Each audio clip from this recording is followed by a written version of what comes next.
¿Usted hizo su declaración de renta personalmente en el Muisca el año pasado? No,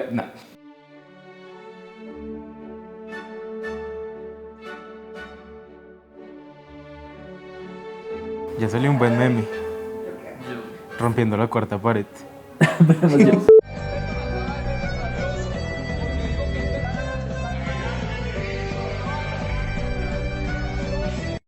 Vemos yo. Ni recuerdo haber mirado la cámara, o sea, yo estaba como mirando a todas partes como... Esta gente está loca. Momento de Office, Luis Carlos. Bueno, de las grandes reformas que el presidente Petro prometió al llegar al poder, realmente solo la tributaria ha logrado materializarse en el legislativo hasta ahorita. ¿Cuáles diría que han sido sus efectos más inmediatos en el corto tiempo que lleva vigente? Bueno, primero me parece que vale la pena resaltar una gran reforma de este gobierno que es la reforma al estatuto aduanero.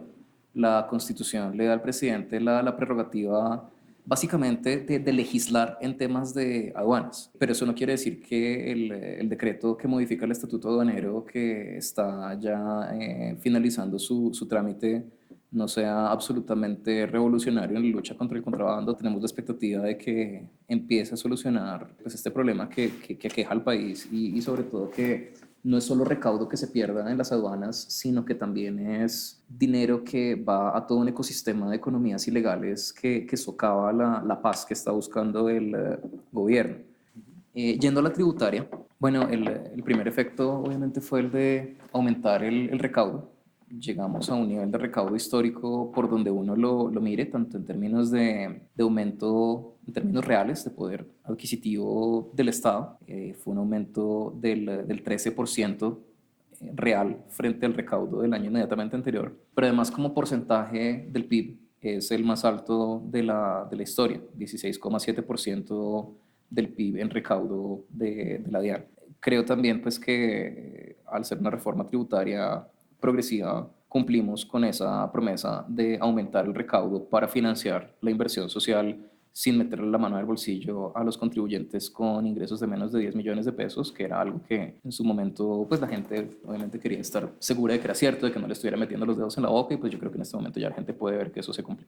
Luis Carlos, y bueno, desde la academia y el periodismo, en sus incursiones en el periodismo, usted se dedicó a analizar el sistema tributario y en general pues la economía colombiana. ¿Qué encontró al llegar a la DIAN y cómo fue ese paso de analista e investigador a liderar una institución pues de tanta importancia para Colombia?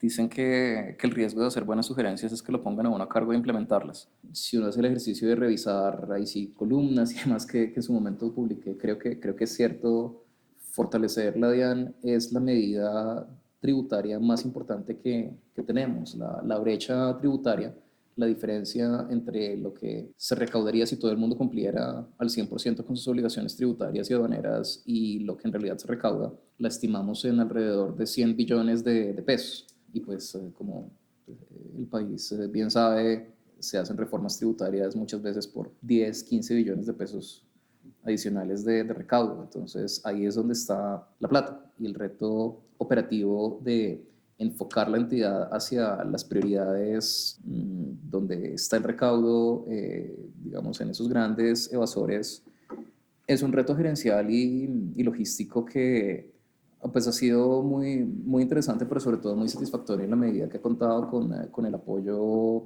irrestricto del presidente Petro, y si no, pues eso a medias tintas no se logra. Una bandera de su gestión de lo que va es la factura electrónica, ¿no? Ha sido todo un tema, en los establecimientos ya lo están pidiendo, establecimientos grandes, establecimientos pequeños, pues uno se da cuenta, por supuesto, comprando cualquier cosa, y digamos que uno de los que más sonó en medios fue no sé, cuando se suspendió, creo que la palabra no suspender, pero bueno, el éxito de Unicentro, sí, el cierre temporal, lo mismo con una olímpica, y bueno, eso fue muy sonado y le quería preguntar qué opina de esta narrativa que empezó a rotar de que es que todo fue una movida políticamente orquestada del gobierno contra los empresarios, como por qué se crean esas narrativas. Narrativas para atacar al gobierno es algo que siempre va a surgir. Yo creo que en realidad en cualquier gobierno, creo que en este en especial se ha buscado precisamente dar esa impresión de alguna manera hay una animadversión hacia los empresarios, y yo recuerdo mucho el discurso del presidente Petro después de la segunda vuelta, que dijo, pues estaba yo sentado con muchos jóvenes, más jóvenes que yo, que estaban pues celebrando la ocasión, y en una parte del discurso él dijo, nosotros aquí vinimos a fortalecer el capitalismo. Todo el mundo quedó como, uy, ¿cómo así? O sea, no se supone que, o sea, raro. Pero él, desde las conversaciones privadas que tuvimos en la campaña, para él es muy claro que fortalecer la economía de mercado es una manera de crear riqueza, ¿sí? Si queremos una sociedad más justa, una sociedad en la que el recaudo sea más alto para precisamente invertir en que haya las mismas oportunidades para todos los colombianos en términos de educación, en términos de salud, de infraestructura, de acceso a la justicia, necesitamos, por así decirlo, una base gravable amplia. Eso se logra con un fortalecimiento, como lo dice el presidente, del capitalismo. Claro, en el capitalismo hay competencia, algo que hay que fortalecer es precisamente la competencia, hay que luchar contra algunos intereses oligopolísticos que han capturado esa economía para bienestar no de la sociedad, sino de unos pocos. Así que esa narrativa de que de alguna manera se está atacando a los empresarios es completamente falsa. Lo que se está atacando es la evasión. Y por cierto, no han sido solo no han sido solo cierres de empresas de grandes superficies, sino también en locales de San Andresitos, en el Hueco de Medellín, en todas partes donde no se factura electrónicamente, lo cual genera un alto riesgo de incumplimiento con evasión, con obligaciones tributarias. Todas esas partes se han hecho y se están haciendo cierres cuando la gente no cumple. Yo le quería preguntar, ¿por qué será que los comercios se empeñan en pedir tanto requisito? ¿Es como un tema de desinformación o es como para desincentivar? ¿Como qué está pasando ahí que no se entiende desde los propios comercios? ¿Cómo es la cosa con la factura electrónica? Bueno, nosotros partimos de asumir buena fe de todo el mundo hasta que se demuestre lo contrario, y ahora que estamos haciendo esta pedagogía ya mucho más visible es porque llevamos más de un año acercándonos a los comerciantes y haciéndoles exactamente esa misma pregunta: ¿qué es lo que pasa? Entonces nos han dicho cosas como, es que mire que el software de facturación que nos dan los proveedores de software de facturación tiene todos estos campos. Incluso el software de facturación de la DIAN tiene esos campos, aunque no son obligatorios. Pues en el momento que se hizo el desarrollo de ese software, los desarrolladores consideraron que pues valía la pena tener la opción de meter esos datos. Y yo creo que la gente tiene a veces una percepción de, no, mejor dicho, mejor me curo en salud, no me lo están pidiendo, pero quién sabe después qué me van a pedir. Y yo entiendo ese reflejo que a veces tiene el colombiano a la hora de tenerle susto a la arbitrariedad de la autoridad. Entonces, pues por eso hemos salido a enfatizar que lo único que la norma exige son esos tres datos y que hay que expedir la factura electrónica con esos tres datos. Ya que mencioné el tema del software, hay un tema pues polémico, llamativo para la gente de mi generación y anteriores, seguro, que es el sistema Muisca, que un poco, sí hay como una presencia digital muy chévere suya en redes, pero no entra al sistema Muisca y se siente en internet de 1998, como si echara para atrás. Entonces, no sé si la DIAN tiene planeado actualizar eso, si hay algo pensado con el sistema Muisca que un poco lo padecemos todos. ¿Usted hizo su declaración de renta personalmente en el MUISCA el año pasado? No. No. Seguramente le pido a alguien que lo ayudara por esa percepción que tenemos, pero creo que vale la pena invitar a todo el mundo a que mire cómo está ese software hoy en día. El año pasado lo transformamos completamente. La DIAN es una entidad muy grande con muchas cosas, pero pues ahí sí voy a decir que yo personalmente estuve detrás de cada modificación que se le hizo a eso para crear un sistema muy intuitivo en el cual uno no tiene que saber terminología tributaria, o sea, muy en el espíritu de lo que hacíamos desde el Observatorio Fiscal de la Javeriana, para que la gente, respondiendo a preguntas que puede entender sin saber nada de tributación, pueda llenar su declaración de renta de la manera más fácil e intuitiva posible y pagar rápido. De hecho, aceptar la declaración sugerida ahora se hace con un solo clic, pero incluso si uno quiere revisar eso, ya por ejemplo no le pregunta la primera pregunta del Muisca, y además en un ambiente que sí, que toca estar borrando cookies y no sé qué más, nada de eso toca hacerlo ahora. Antes la primera pregunta era, ¿es usted residente fiscal de Colombia? Y pues, digamos la verdad, nadie sabe qué es un residente fiscal, o sea, ¿eso qué tiene que ver? Tiene que ver con la fiscalía, ¿qué es eso? ¿Sí? Entonces ya no se le pregunta eso, sino se le pregunta, durante el año pasado, ¿usted vivió más de 180 días en Colombia? Si me responde que sí, es residente fiscal. Y así lo lleva por cada una de las preguntas para llenar ese formulario.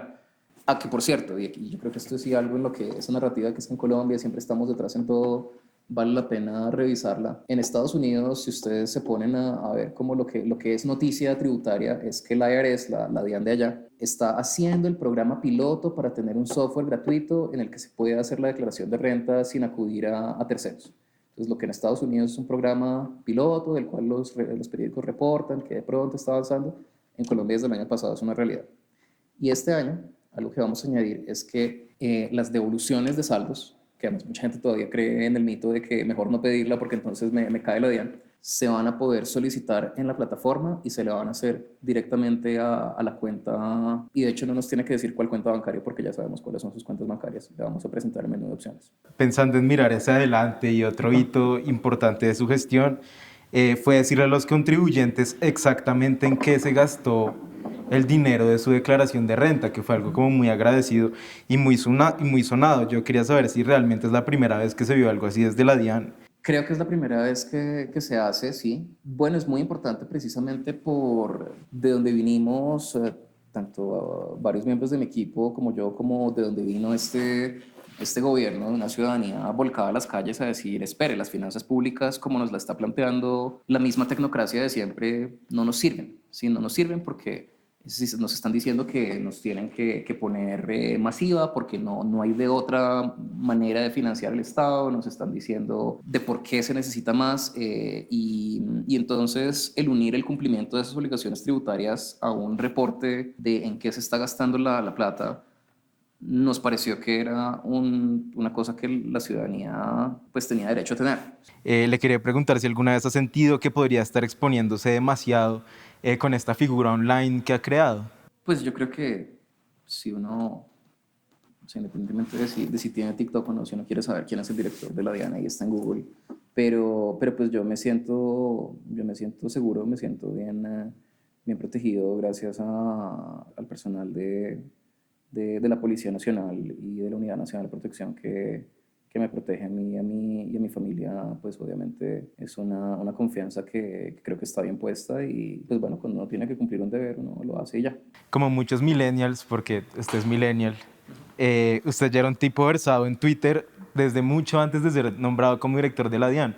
Sin embargo, ¿en qué momento decidió usted llegar a TikTok y por qué es un canal tan importante? Yo tenía claro que muchos más colombianos usan TikTok que Twitter y creo que lo importante siempre ha sido llevar el mensaje que toca llevar independientemente del medio. Sí, es como la diferencia entre estar en un cóctel y estar en la playa, ¿no? O sea, no, la personalidad de Twitter no necesariamente va a ser la misma de TikTok, así uno sea la misma persona, son distintas situaciones. Pues creo que una vez que uno sabe cuál es el mensaje que quiere llevar, uno conoce un poco el medio y empieza a participar en él. Y bueno, en este mundo de las redes sociales a veces parece que la regla para los funcionarios públicos es como usarlas como un mero canal de comunicación de su gestión y ya estuvo. Usted hace eso, pero también se comunica con la ciudadanía de maneras que son genuinamente chistosas y por eso la cosa, creo yo, ha funcionado. ¿Cuál cree que ha sido la clave para ser viral? No tengo ni idea cuál es la clave. He visto varios análisis en línea que tratan de descifrarlo y yo a veces digo, pues ve, de pronto es eso. Me da mucho gusto que la gente pues se sienta escuchada porque ese es el objetivo que tenemos, que la ciudadanía sienta que las instituciones son suyas. Yo sé que incluso no solo los millennials, sino la generación Z han escuchado, así sea, ya mucho después de su muerte, a Jaime Garzón. Y una imagen que planteaba Jaime Garzón se me quedó mucho siempre, y es esa idea de que Colombia es como una hacienda, como una finca, en la cual el mayordomo encargado de administrar la finca se ha tomado unas atribuciones que le pertenecen a los dueños y los dueños han terminado dejando a veces engañar por el mayordomo, pensando que el mayordomo pues los tiene autoridad final sobre ellos y no que está ahí porque ellos lo pusieron. y creo que para uno tomarse en serio, uno tiene que, tomarse en serio eso, uno tiene que vivirlo, ¿no? O sea, recordar como funcionario público del nivel que sea.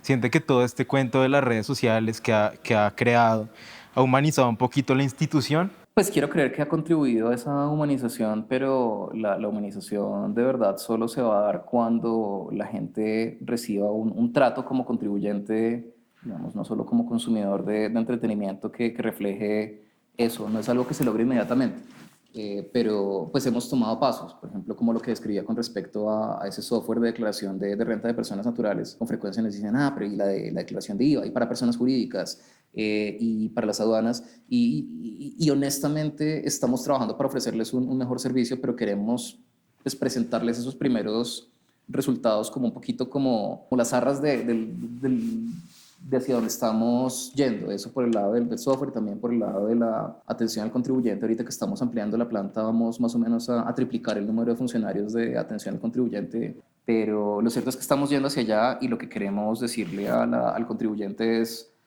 mire, estamos trabajando así porque es lo que usted se merece como ciudadano y pues no exija menos. También hay que pensar que el cuento de las redes sociales y le ha ayudado a usted a llegar a una audiencia más joven, incluso. Todo este cuento, como ve usted ahí el potencial pedagógico. La inmensa mayoría de las personas, así no hagan su declaración de renta ni tengan como dependientes que declarar, la inmensa mayoría de la gente tributa. O sea, cualquier persona que va a una tienda y es una transacción en la que paga IVA, ese es un IVA que está pagando esa persona. Entender ese tipo de cosas, apropiarse de ellas y apropiarse del Estado es fundamental en una cultura verdaderamente democrática. Entonces creo que es un esfuerzo que vamos a seguir haciendo. Luis Carlos, si usted consume contenido de algún influencer, ¿le interesa? Por ahí el Rubigol lo ha buscado, pero no sé si Daniel Sampero Espina también puede ser divertido. ¿Hay algo ahí que le resuena? Sí, pues los que acaba de mencionar, los algoritmos también son un poco indescifrables si uno se deja llevar por el algoritmo, pero pues creo que en la medida en que un influencer habla de las realidades que uno está viviendo, pues uno se encarreta, ¿no? Bueno, y haciendo un poco un paralelismo de la administración anterior, es muy recordada la figura de Juan Daniel Oviedo. De alguna manera se siente identificado con él, le parece lógico ese paso a la política después de hacer una buena gestión desde lo público, le interesa, nada que ver. O sea, a mí el servicio público, el sector público, sí es realmente algo que me apasiona. Pero también me parece que uno como servidor público debe tomarse muy en serio ese papel de servidor y de una persona que tiene algo encomendado y que lo tiene que hacer bien y que ese es su principal deber. Pues, o sea, obviamente yo espero tener una carrera después de la DIAN. Ya veremos qué es eso, pero en este momento la magnitud de la responsabilidad que tengo, pues es lo que me ocupa el 100% del tiempo. Pero le quería preguntar qué políticas tributarias que todavía no haya podido ejecutar le gustaría llevar a cabo. Bueno, en términos de cosas que se hacen desde la administración tributaria, es decir, sin modificación de la ley, pues que estamos, o sea, que ya empezamos a hacer, pero que va a tomar un tiempo ejecutar, es la medición más precisa de lo que se conoce la brecha tributaria, como la brecha tributaria a partir de un programa de auditorías aleatorias que toma los mejores elementos de programas de ese tipo en países de la OCDE. ¿Sí? Es una manera para tener datos mucho más finos acerca de dónde está la evasión y podernos concentrar, digamos, concentrar nuestros esfuerzos en donde se nos está escapando ese recaudo evadido. Eso y el uso de herramientas de inteligencia artificial cada vez más potentes para hacer cada vez mejores perfilamientos de riesgo, pues es una cosa que va, digamos, empezando a implementar y la idea es dejarlo hecho antes del 2026. Listo, Luis Carlos. Y la última pregunta que le quería hacer es, ¿quién le hace la declaración de renta a usted? ¿Usted mismo? Ya hablamos un poquito del tema de los contadores, pero ¿por qué cree que los colombianos tienen que recurrir todavía al contador en el 2024? bueno, ya no tienen que recurrir al contador, entren a la plataforma de la DIAN este año y vean que de verdad es algo que pueden hacer ustedes mismos, a menos que sea una declaración ya muy compleja, que tengan un negocio bastante complejo como personas naturales, pero su declaración de renta de persona natural, lo más probable es que usted mismo la pueda hacer. Yo pues tuve una época, incluso como director del Observatorio Fiscal, en que si le pagaba a alguien para que me la hiciera, justo el año anterior a ser nombrado director, dije, bueno, o sea, ya me toca hacerla a mí para ver qué tan difícil es. Y en efecto era dificilísimo el sistema. Llegando acá, nos sentamos aquí con la directora de gestión de impuestos. Creo que hay un video, deberíamos editar eso. Ella y yo haciendo mi declaración de renta con el antiguo Muisca y fueron como 3 horas los dos dándole a eso. Eso a comparación, pero entonces esa también la hice junto con ella. Ya la del año pasado la hice yo solito con un sistema pues que de verdad. Listo, Luis Carlos, muchas gracias por su tiempo. Excelente. Listo, pues. Mapache. Mapache, gracias. Muchas gracias. No, muchas gracias a ustedes. No, pero bien, bien. Muchas gracias. Sí.